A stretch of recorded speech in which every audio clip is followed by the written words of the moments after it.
ஒரு முறை என்எஸ் கிருட்டிணன் எவ்வளவு பெரிய சார்லி சாப்ளினுக்கு அடுத்தபடி நான் அவரை வைத்து மனத்தில் வணங்குவது வழக்கம். தமிழ்நாட்டுக்காக அரசியலுக்குள்ளும் வந்து துணிச்சலாக போராடியவர். காலம் அவரை சில சிக்கலில் மாட்டிவிட்டாலும் கண்கலங்க வேண்டிய வாழ்க்கை அவருடைய வாழ்க்கை. மனிதரை தாண்டி இருந்த ஒரு வள்ளல் தனம் அவரை வாழ விடாமல் தடுத்து விட்டது.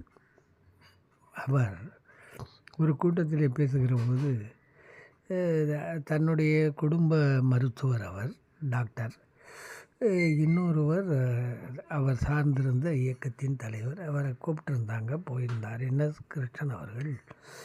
அந்த டாக்டரை பற்றி நிறைய நேரம், அதிக நேரம் புகழ்ந்து தள்ளியவுடன் அழைத்து வந்தவர்களுக்கே என்னமோ போல் போய்விட்டது.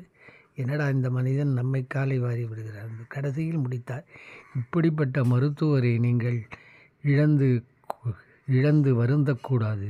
இப்படிப்பட்ட நல்லவரை மருத்துவராக வைத்திருங்கள், உங்களுக்கு சேவைகள் செய்ய. ஆனால் இவரை எதிர்த்து போடுகின்ற கட்சிக்காரருக்கு வாக்களித்து அவரை வெற்றி பெறச் செய்யுங்கள் என்று கடைசியிலே முடித்தார். என்றால் நகைச்சுவையில் மட்டுமல்ல, பெரிய சிந்தனையாளர். அதைத்தான் இப்பொழுதும் சொல்ல வேண்டியிருக்கிறது. விஜய் கருத்து இதற்கு 100க்கு 100 பொருந்தும். என்னை பேச வைத்தால் நிச்சயமாக என்எஸ் கிருட்டிணன் அவர்கள் சொன்ன வழியையே பின்பற்றி விளக்கம் தருவேன். திட்டி தீர்ப்பதை விட இப்படி மனதை